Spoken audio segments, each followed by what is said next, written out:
Tally ho there, chaps. ILG Gaming here, and welcome to World of Tanks Advanced Heavy Tank Strategies. A couple of months ago, I did a video on the basic heavy tank strategies, and that went over really well. You guys asked me for advanced topics because I had labeled that one the basic one. So here are the more in-depth, sort of advanced heavy tank strategies and sort of a guide, if you will. So let's hop right in. So first of all, this was in the first video, but I just need to reiterate it because some people didn't really get it. What penetration is in World of Tanks is how much penetration that is on the specific shell, and how much the armor and effective armor is on the enemy tank that you're firing at. If the penetration on your shell is higher than the armor thickness or angled armor thickness, if it overmatches that, then you will do damage. That's how it works. So a way to increase your armor is by angling yourself at a 45-degree angle. When your tank is just flat at 90 degrees, it's pretty much always going to penetrate, unless you've got, say, like an AT2, and you're just driving straight on into, like, enemy fire. But if you sort of angle the tank at 45 degrees and then point your turret towards the enemy, only your turret is pointing towards the enemy, your tank is angled, so you're kind of driving on a way. Now, it sort of, I think you multiply it by about 3.5, no, it's 35% or something, your armor, and that's the effective armor angling. So when it's angled, you also have a higher chance of it sort of ricocheting or just bouncing off or not doing anything really. So that's penetration, the very basic of it. I just need to reiterate that it's slightly more in depth. Another very important thing is side scraping. So what you want to do is you want to come up to a large building or obstacle when the enemy is driving along. You park your tank at a 45-degree angle once again, just like you're angling your armor against the enemy fire, but this time your side is going to be against the enemy, and that's really all you're going to be showing to them. And then what you do is you pull back a little bit, you fire at them, and then you move back into cover. That is what side scraping is. It's a very helpful tactic when you're going up against enemy heavies or slower medium tanks. Like the when you're going up against, say, a M46KR,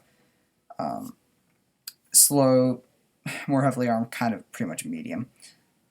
That's like a heavy kind of, so. But when you're side scraping, it makes you very difficult to damage because your armor is angled in a very select way, and that's a real.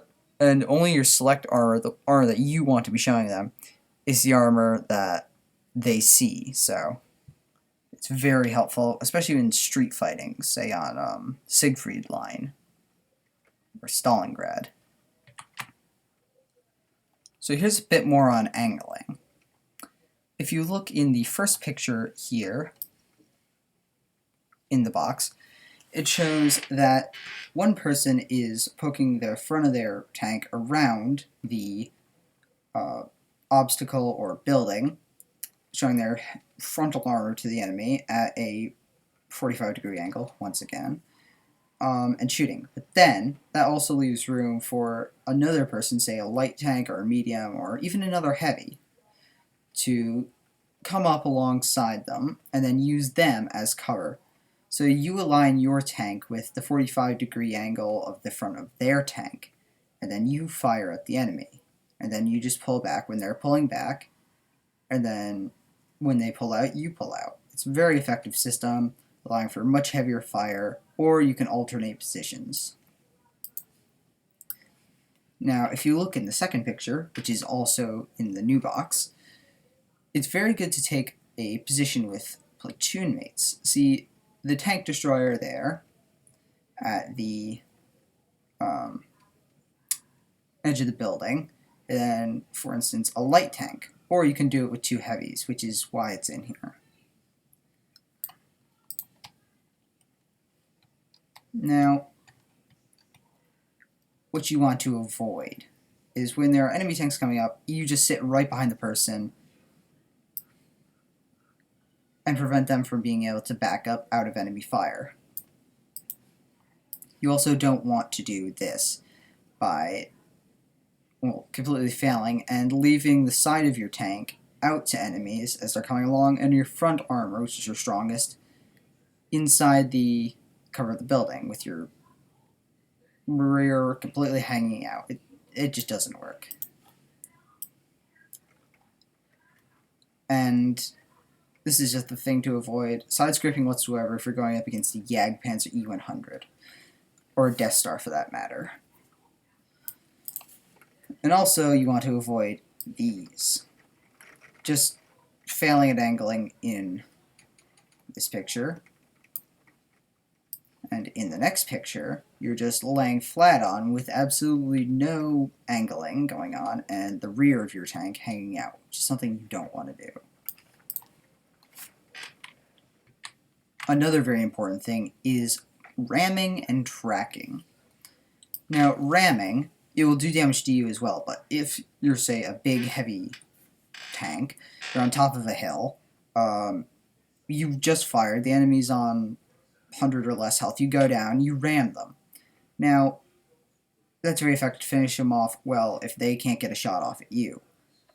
Now, another important thing to remember is that it also does damage to you. But it also does more damage to the enemy, most likely. You don't want to go ramming, other heavy tanks, really. You want to ram sort of tank destroyers, depending on the tank destroyer. You don't want to ram a Tortoise. Or T-28, actually.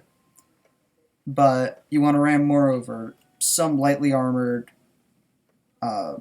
mediums, light tanks, artillery. Definitely, you can just ram artillery because they're so light, except for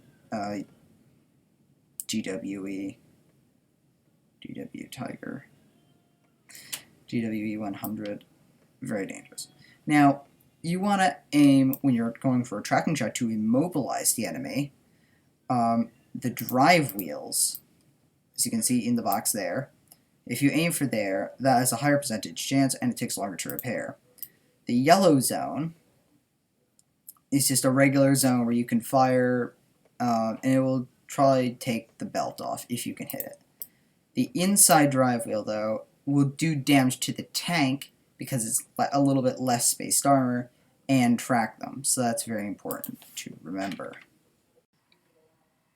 And then this is also a basic tactic here. Don't knock down trees, because even if you're not spotted, the enemy can still see the trees falling down, and depending on if they're smart or not, they might, launch a few shots in that direction to see if they can get a hit off. And if they hit you, or if you, say, fire back, you will most likely be spotted. And anyways, they'll probably just know that there's a big tank over there, and they're either going to go over there and ruffle stomp you, or they're going to kind of leave you alone. So you can go either way.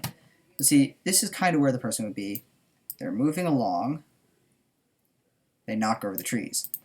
Over here, this T-3485 says, on the enemy team says, oh wow, look, calls attention to this sector of the map, and says, I saw trees falling over here, guys. And then maybe artillery will Hail Mary a few shots in there, and it might not end in the best day for you. I just see a lot of people doing it, so I wanted to include it in this video just to tell you, please don't do it. Unless you're in an OI, because it just can't be helped. They're just too big. So those were the World of Tanks Advanced Heavy Tank Strategies. I hope you guys have all enjoyed. I hope you all do decide to subscribe to my channel. Like the video, comment down below if you have any questions. I'll be more than glad to answer them. If you want to platoon up, if you're a player that needs some help with either light tanks or heavy tanks, because that's what I play. If you need help, I'll probably platoon with you. I play on the North American servers, so thank you everybody, goodbye.